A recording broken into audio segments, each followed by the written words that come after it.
Right friends, మనం first grand test 35లో భాగంగా మొదటి 20 క్వశ్చన్ని మనం డిస్కస్ చేసుకోవడం జరిగింది. రిమైనింగ్ 20 క్వశ్చన్స్ గురించినటువంటి విషయాన్ని ఒకసారి డిస్కస్ చేద్దాం ఫ్రెండ్స్. 27వ క్వశ్చన్, ఈ కింది వాటిలో నాణ్యమైన విద్యతో సంబంధం కలిగి లేనిదని చెప్పేసి అడిగాడు. అంకిత భావం, విషయ పరిజ్ఞానం కలిగిన ఉపాధ్యాయులు వృత్తిపరమైన అభివృద్ధి, దండన ద్వారా విద్యార్థులు క్రమశిక్షణ పాటింపచేయడం, అభ్యాసంలో తరగతి గదికి సంబంధించిన స్పష్టమైన విద్యా ప్రమాణం సాధన. ఇది తప్పనిసరిగా విద్యా ప్రమాణం సాధించాల్సిందే నాణ్యమైన విద్యను విద్యార్థులకు అందించాలంటే. అలాగే ఉపాధ్యాయులు వృత్తిపరమైనటువంటి అభివృద్ధి అంటే ఇన్ సర్వీస్ ట్రైనింగ్ ప్రోగ్రామ్స్కి తప్పనిసరిగా అటెండ్ అవ్వాల్సిందే ఉపాధ్యాయులు ఇన్ సర్వీస్ ట్రైనింగ్ ప్రోగ్రామ్స్కి. అలాగే అంకిత భావం మరియు విషయ పరిజ్ఞానం తప్పనిసరిగా ఉపాధ్యాయుడికి ఎప్పుడైతే విషయ పరిజ్ఞానం ఉంటుందో, మనలో ఎప్పుడైతే సౌండ్ నాలెడ్జ్ అనేది ఉంటుందో అప్పుడే మన విద్యార్థులకి ప్రాపర్గా మరి మంచి ఎడ్యుకేషన్ ఇవ్వడానికి అవకాశం ఉంటుంది. కాబట్టి దీంట్లో విద్య సంబంధం కలిగి లేనిది అని చెప్పేసి అంటే ఇక్కడ దండన ద్వారా విద్యార్థులు క్రమశిక్షణ పాటింపు చేయడం అనేది ఇది తప్పుగా ఉంది. దండన ద్వారా విద్యార్థులు క్రమశిక్షణ పాటించడం అనేది తప్పుగా ఉంది ఫ్రెండ్స్. నెక్స్ట్ తర్వాత 22 చూద్దాం. నిర్మాణాత్మక మదింపు దీని ద్వారా తెలుసుకోవచ్చు. నిర్మాణాత్మక మదింపు, సంగ్రహణాత్మక మదింపు, ఇట్లా మనకు 2 రకాల మదింపులు అనేవి మనకు సిసిఈలో మనం చూసాం.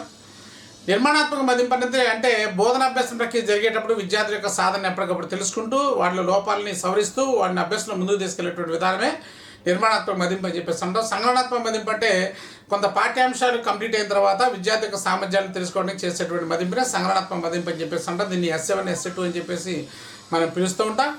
సరే, ఇక్కడ దీంట్లో దేని ద్వారా తెలుసుకోవచ్చు అని చెప్పేసి అంటే బోధనాభ్యాసం జరుగుతున్నప్పుడు విద్యార్థుల అభ్యసనాన్ని తెలుసుకోవడం, పాఠ్యాంశం చివర విద్యార్థుల నిష్పాదన, విద్యార్థులు నేర్చుకున్న అంశాలు, విద్యార్థులు పొందినటువంటి మార్కులు. కాబట్టి ఇది రిలవెంట్గా ఉన్నటువంటి స్టేట్మెంట్ ఏంటంటే బోధన అభ్యసన జరుగుతున్నప్పుడు విద్యార్థులకు అభ్యసన ఎప్పుడప్పుడు తెలుసుకుంటూ ఆ లోపాలను సవరిస్తూ ముందుకు తీసుకెళ్లేదే మనకి నిర్మాణాత్మక మదింపు అని చెప్పేసి మనం చెప్పుకుంటాం అన్నమాట.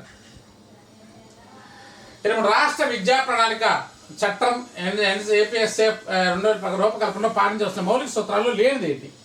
మనకి ఎన్సెఫ్ 2005లో 5 మౌలిక సూత్రాలు ఉన్నాయి. అదే మౌలిక సూత్రాన్ని ఏపీఎస్ఎఫ్ 2011 అని చెప్పేసి అంటాం. దీన్ని ఏపీఎస్ఎఫ్ 2011 అని చెప్పేసి అంటాం. ఈ ఏపీఎస్ఎఫ్ 2011లో కూడా ఏర్పాటు చేయడం అనేది జరిగింది. మరి దాంట్లో మౌలిక సూత్రాల్లో లేనిది ఏందని చెప్పేసి అక్కడ ప్రధానంగా అడగడం జరిగింది. జ్ఞానాన్ని బడిబడే జీవితంతో అనుసంధానం చేయడం అనేది ఎన్సెఫ్లో ఉంది, అలా ఏపీఎస్ఎఫ్లో కూడా ఉంది. నిరంతర సమగ్ర మూల్యాంకనం అమలు చేయడం అనేది ఉంది. బట్టి విధానానికి స్వస్తి పలకడం అనేది ఉంది. పిల్లల సంస్కృతి, భాష అనుభవాలను పరిగణలోకి తీసుకోకపోవడం ఇది తప్పనమాట. తప్పనిసరిగా పిల్లవాడి యొక్క భాష, సంస్కృతి తప్పనిసరిగా పిల్లవాడి బడికి వచ్చే సమయానికి మనం పరిగణలోకి తీసుకోవాలి అనేది ఏపీఎస్ఎఫ్ 2011 ఉన్నటువంటి 11 పాయింట్లో ఒక పాయింట్ అనమాట ఇది. సో కాబట్టి ఇది కరెక్ట్ ఆన్సర్గా మనం చెప్పుకోవచ్చు. సామాజిక, రాజకీయ, ఆర్థిక సమకాలీన అంశాన్ని కొత్త కోణంలో ఆలోచించగలిగే విద్యార్థులు ఏ సామర్థ్యం అనేది ఉంది. ఇక్కడ కీవర్డ్ ఏంటంటే కొత్త కోణంలో ఆలోచించగలగడం. కొత్త కోణంలో విద్యా విలువ, సౌందర్యాత్మక విలువ, సృజనాత్మక విలువ, సాంస్కృతిక విలువ. సో దీనికి కరెక్ట్ ఆన్సర్ ఏంటంటే క్రియేటివ్ వాల్యూస్ అనమాట. విద్యార్థి ఎప్పుడైనా కూడా ఒక అంశాన్ని గురించి కొత్త కోణంలో ఆలోచించగలిగారంటే దాన్ని క్రియేటివ్ వాల్యూస్ అని చెప్పేసి అంటాం. విద్యార్థి సంబంధిత అంశంలో సౌందర్యాన్ని, అందాన్ని ఆస్వాదించాడంటే, అందాన్ని ఏదైనా ప్రకృతి దృశ్యాన్ని చూసి అందాన్ని ఆస్వాదించడం కావచ్చు, ఏదైనా కట్టడాలు కావచ్చు, అలాగే భౌగోళిక ప్రదేశాలు కావచ్చు, అదే కళలో ఉన్నటువంటి సౌందర్యాన్ని గ్రహించడం కావచ్చు, ఇవన్నీ కూడా చేస్తే సౌందర్యాత్మక విలువ అని చెప్పేసి చెప్పొచ్చు. సాంస్కృతిక విలువ అంటే సంస్కృతి సాంప్రదాయాలను పరీక్షించేటువంటి విలువని సాంస్కృతిక విలువ అంటాం. భారతదేశ సంస్కృతి, మేధోపరమైన జాగృతి అనే పాఠం ద్వారా విద్యార్థి దగ్గరలో ఉన్నటువంటి ప్రాచీన కట్టడాన్ని సంరక్షించాలనుకోవడం ఎలాంటి విలువ అంటే సాంస్కృతిక విలువ అని చెప్పేసి చెప్పుకోవచ్చు అన్నమాట. సంస్కృతి సాంప్రదాయాలను కాపాడితే సాంస్కృతిక విలువ, కొత్త కోణంలో ఆలోచిస్తే సృజనాత్మక విలువ, అందాన్ని ఆస్వాదిస్తే సౌందర్యాత్మక విలువ. విద్యా విలువ అనేది మనకి మామూలుగా మెదరాజులు ఎక్కడ కూడా లేదు. 20 చారిత్రక కట్టడాలకు కృత్రిమ ప్రతిరూపాలను తయారు చేయడం. చారిత్రక సంఘటనలో నిజానుభూతిని కల్పిస్తూ విద్యార్థికి వివరించడం. నిజానుభూతిని కల్పించేటువంటిది ఏంటంటే సిమ్యులేషన్ అనేది విద్యార్థిలో నిజానుభూతిని కలిగిస్తుంది. సెమినార్, సిమ్యులేషన్, సింపోజియం, స్టిమ్యులేషన్ అంటే కృత్రిమైనటువంటి విధానంలో ఏర్పాటు చేసి విద్యార్థులకు అవగాహన కల్పిస్తే దాన్ని సిమ్యులేషన్ అని చెప్పేసి అంటనమాట. అంటే మాక్ పార్లమెంట్ని నిర్వహించడం కావచ్చు, మాక్ అసెంబ్లీని నిర్వహించడం కావచ్చు, మాక్ గ్రామ పంచాయతీని ఏర్పాటు చేయడం కావచ్చు, ఓకేనా. అదేవిధంగా కృత్రిమంగా ఒక ఎడారిని ఏర్పాటు చేయడం కావచ్చు. ఇలాంటి వాటి ద్వారా విద్యార్థులు విషయావగాహన కలిగిస్తుందని సిమ్యులేషన్ అని చెప్పేసి అంటాం అనమాట.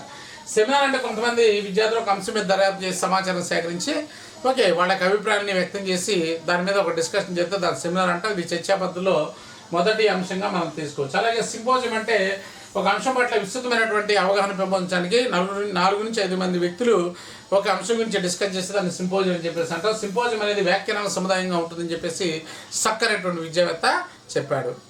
ఓకే, వివాదాస్పద విషయాల గురించి ఒక నిర్ణయం తీసుకోవడానికి ఏర్పాటు చేసింది సింపోజియం అని చెప్పేసి మనం చర్చా పద్ధతిలో మనం నేర్చుకోవడం అనేది జరిగింది. 26 చూడండి, విద్యార్థి భారతదేశంలో ఇనుముక్కు కర్మాగారములు పాఠ్యాంశం విన్న తర్వాత భారతదేశ పటంలో ఉన్న ప్రదేశాలను గుర్తించాడు. పటంలో ఇక్కడ కీవర్డ్ ఏంటంటే భారతదేశ పటంలో ప్రతి దాంట్కి ఒక కీవర్డ్ అనేది ఉంటుంది ఫ్రెండ్స్. ఆ కీవర్డ్ మనం ఫైండ్ అవుట్ చేయాలి. భారతదేశ పటంలో అన్నాడు. పటంలో అంటే ఇక్కడ మనం ఏం చేయాలి, పట్టణ నైపుణ్యాలు ఉన్నాయి. చూడండి పట్టణ నైపుణ్యాలు ఎక్కడ ఉందో. సో పట్టణ నైపుణ్యాలు ఏమేమి ఉన్నాయి, ప్రధానంగా 3 ఉన్నాయి. ఏంటి, మ్యాప్, డ్రాయింగ్. నెక్స్ట్ ఏంటి, మ్యాప్ పాయింటింగ్. మూడోది ఏంటి, మ్యాప్ రీడింగ్. పఠన నైపుణ్యాల్లో ప్రధానంగా మనకు 3 ఉన్నాయి అనమాట. Map drawing, map pointing, map reading అనేటువంటి 3 రకాల అంశాలు ఉన్నాయి.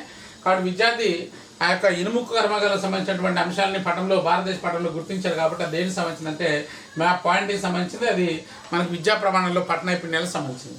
అలాగే సమాచార సేకరణ నైపుణ్యాలు అంటే సంబంధిత సమాచారాన్ని విద్యార్థి ఓకే టేబుల్ లేక గ్రాఫ్ రూపంలో ఫ్రేమ్ చేస్తే దాన్ని సమాచార సేకరణ నైపుణ్యాలు అని చెప్పేసి అంట. విషయావగాహన అంటే విద్యార్థి విషయాన్ని అవగాహన చేసుకోవడం అనేది వివరించడం, వర్ణించడం, వర్గీకరించడం, పోలికలు చెప్పడం, భేదాలు చెప్పడం, ఉదాహరణలు ఇవ్వడం, సంబంధాన్ని స్థాపించడం, విశ్లేషించడం, సంశ్లేషించడం, పరికల్పన చేయడం, ఓకే భవిష్యత్తును ఊహించడం, ఇలాంటి పనులు విద్యార్థి చేస్తే దాన్ని విషయావగాహన అని చెప్పేసి అంట.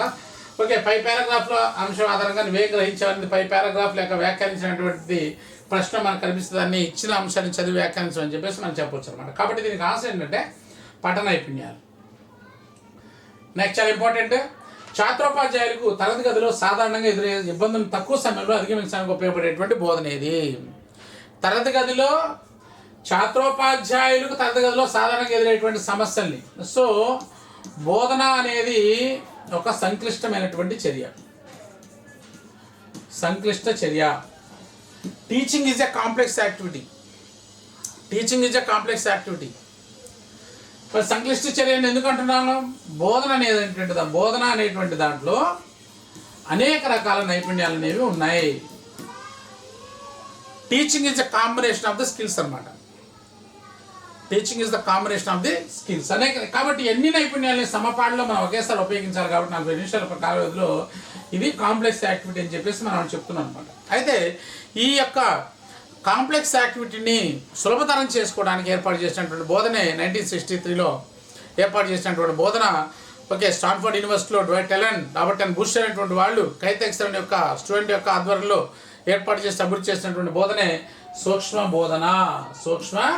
బోధన. దీన్నే మనం చిన్న బోధన అని చెప్పేసి అంటాం, నియంత్రించే బోధన అని చెప్పేసి అంటాం, సూక్ష్మీకరించిన బోధన అని చెప్పేసి మనం చెప్తూ ఉంటాం. సూక్ష్మ బోధన దీనికి కరెక్ట్ అయినటువంటి ఆన్సర్. తప్పనిసరిగా చాలా ఇంపార్టెంట్. సూక్ష్మ బోధన మీద తప్పనిసరిగా బిట్ ఎగ్జామినేషన్ అడుగుతాడు. స్థూల బోధన అంటే 45 నిమిషాల కాల వ్యవధిలో చేసే బోధన. ఇది సాధారణ బోధన.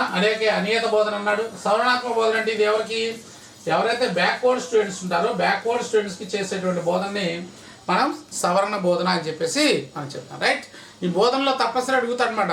సూక్ష్మ బోధన, స్థూల బోధన, ఓకే, అలాగే సూక్ష్మ బోధన, స్థూల పరిహార బోధన. ఈ బోధనలో నుంచి తప్పనిసరిగా ఓకే, అలాగే టీమ్ టీచింగ్, బృంద బోధన అది కూడా ఉందన్నమాట. వీటిలో నుంచి తప్పనిసరిగా బిట్ అడుగుతుంటాడు. ప్రత్యేక అవసరాలు గల బాలికలకు ఉచిత నిర్బంధ ప్రాథమిక విద్యను పొందే హక్కును కల్పించే ఆర్టీఐ చట్టం 2009లో ఏ సెక్షన్లో ఉంది? సెక్షన్ 2లో ప్రధానంగా 3, 4, 5 సెక్షన్లు అనేవి ఉన్నాయి. ఇక్కడ సెక్షన్ 2 ఉంది కాబట్టి ఇది కాదు. అధ్యాయం 2లో 4 ఉంది కాబట్టి ఇది పాసిబిలిటీ ఉంది. అధ్యాయం 4లో 6 నుంచి 11 దాకా ఉంది. అధ్యాయం 12 నుంచి ఉంది ఇది. నెక్స్ట్ ఇది వచ్చేసరికి 6 నుంచి 11 దాకా ఉంది. సో దీనికి కరెక్ట్ అయిన ఆన్సర్ ఏంటంటే అధ్యాయం 2 సెక్షన్ 4లో 1 ఇది ప్రధానంగా అందరూ కూడా ప్రాథమిక విద్యను కంప్లీట్ చేసుకోవడానికి అవకాశం ఉందని చెప్పేసి వాళ్ళు చెప్పడం జరిగింది. ఆంధ్రప్రదేశ్ ప్రభుత్వం పాఠశాలలో ఫిజికల్ లిటరసీలో భాగంగా వ్యాయామ విద్యను పాఠశాల అమలుపరుస్తుంది. ఇది విద్యార్థికి ఏ బాల హక్కుని విద్యార్థికి ఉన్నటువంటి ఏ బాల హక్కును అభివృద్ధి చేయడానికి సంబంధించి సంతృప్తి చేయడానికి సంబంధించి రక్షణ పొందే హక్క, జీవించే హక్క, అభివృద్ధి చెందే హక్క, భాగస్వామ్య హక్క. ఓకే, ఇది అభివృద్ధి చెందే హక్కు సంబంధించింది. విద్యార్థి పాఠశాల కార్యక్రమాల్లో పాల్గొంటే దాన్ని భాగస్వామ్య హక్కు అని చెప్పేసి అంటారు. విద్యార్థి పౌష్టికమైన ఆహారం ఇవన్నీ ఇస్తే దాన్ని జీవించే హక్కు అంటారు. విద్యార్థికి ఓకే రక్షణ కల్పిస్తే దాన్ని రక్షణ పొందేటువంటి హక్కు అని చెప్పేసి మనం చెప్తూ ఉంటాం అనమాట. రైట్, కాబట్టి దీనికి ఆన్సర్ ఏంటంటే అభివృద్ధి చెందే హక్కు అని చెప్పేసి మనం చెప్పుకోవచ్చు. విశ్వసనీయత, సప్రమాణత విశ్వసనీయత సప్రమాణత ఎక్కువగా ఉండేటువంటి పరీక్షలు ఏంటి? విశ్వసనీయత సప్రమాణత ఎక్కువగా ఉండేటువంటి పరీక్షలు. వ్రాత పరీక్షలో విశ్వసనీయత ఉండదు, మౌఖిక పరీక్షలో విశ్వసనీయత ఉండదు, లక్షాత్మక పరీక్షలు వీటినే మనం ఆబ్జెక్టివ్ టైప్ టెస్ట్లు అంటాం. ఆబ్జెక్టివ్ టైప్ టెస్ట్లు అని చెప్పేసి అంటాం.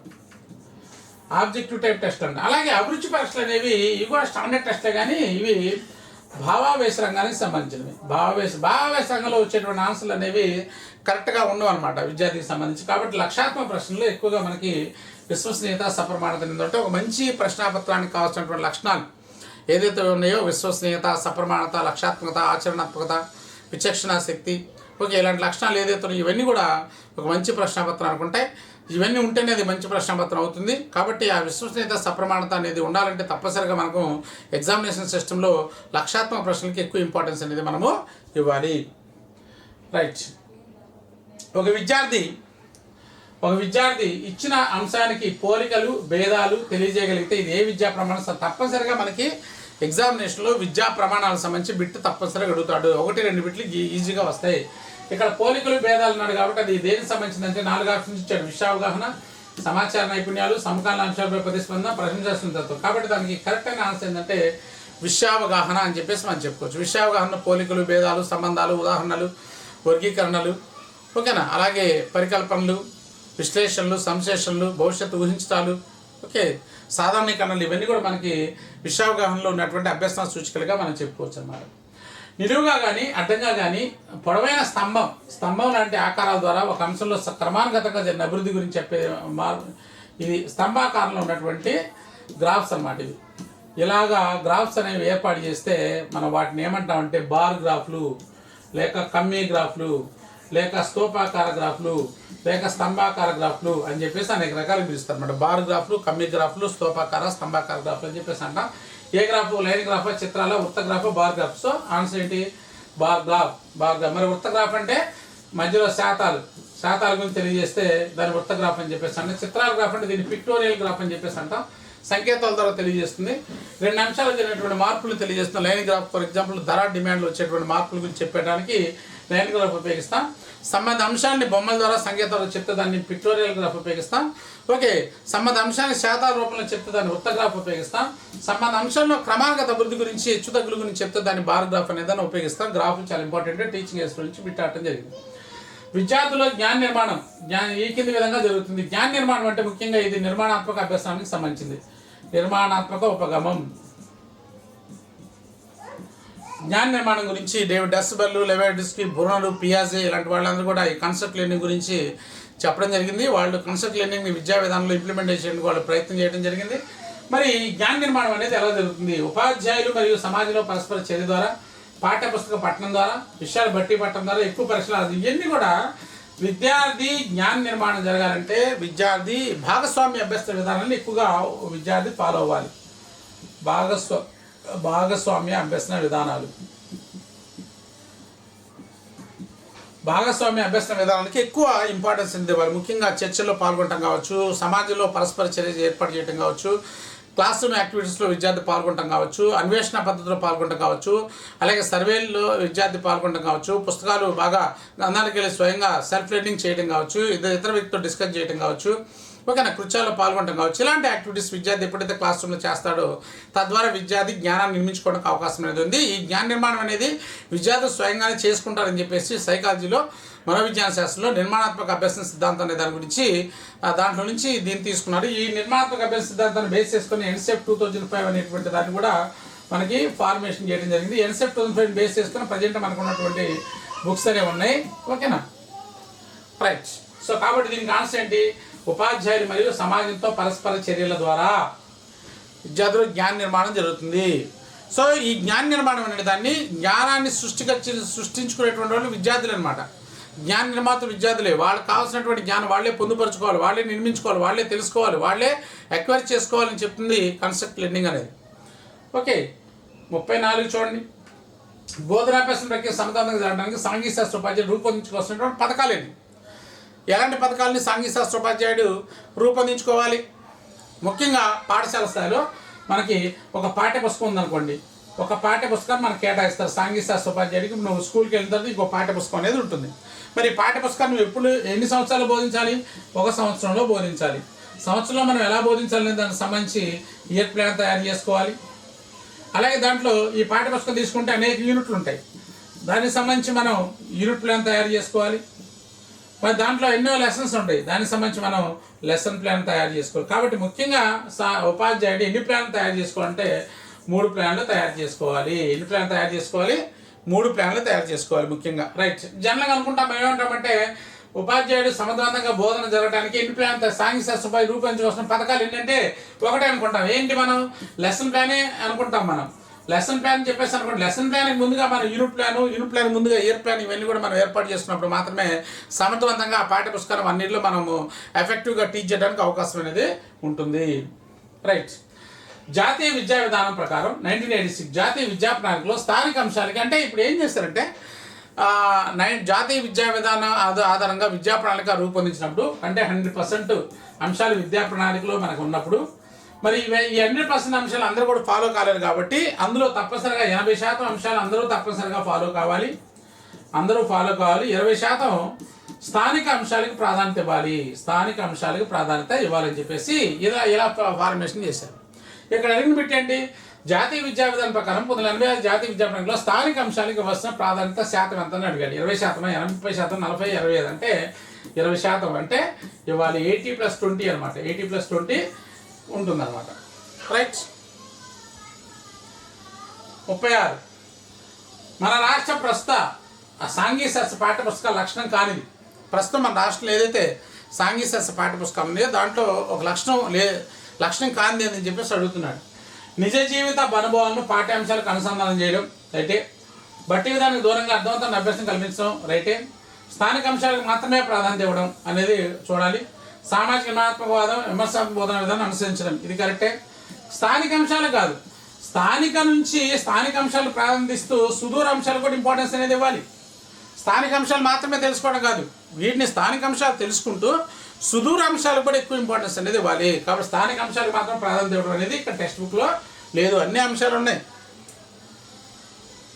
37 చూడండి. సిమెంటు తయారీ విధానంలో ముడి సరుకు నుండి చివరి వరకు రూపం వరకు ఉన్న దశలను చూపించడానికి ఉపయోగించేటువంటి చార్ట్ ఏంది? చార్ట్లో, గ్రాఫుల్లో, పటాల్లో తప్పనిసరిగా మనకి టీచింగ్ ఎయిడ్స్లో బిట్స్ రావడానికి అవకాశం అనేది ఉంది. వాటి మీద కొద్దిగా మనం ఫోకస్ అనేది చేయాలి ఫ్రెండ్స్.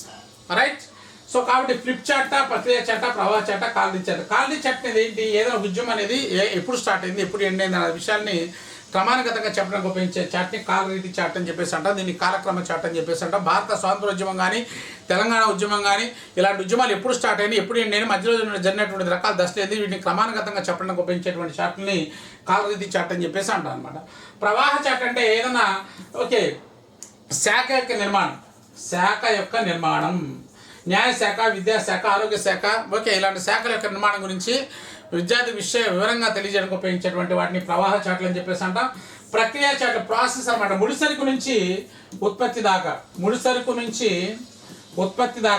ఒక వస్తువు ఉత్పత్తి దాకా జరిగేటువంటి మధ్యలో ఉన్నటువంటి ప్రాసెస్ ఏదైతే ఉందో, ఈ ప్రాసెస్ గురించి ఏదైతే మనం స్టెప్ వైజ్గా మనం చెప్తామో దాన్ని ప్రక్రియ చార్ట్ అని చెప్పేసి అంటాం, ప్రాసెసింగ్ చార్ట్ అంటాం.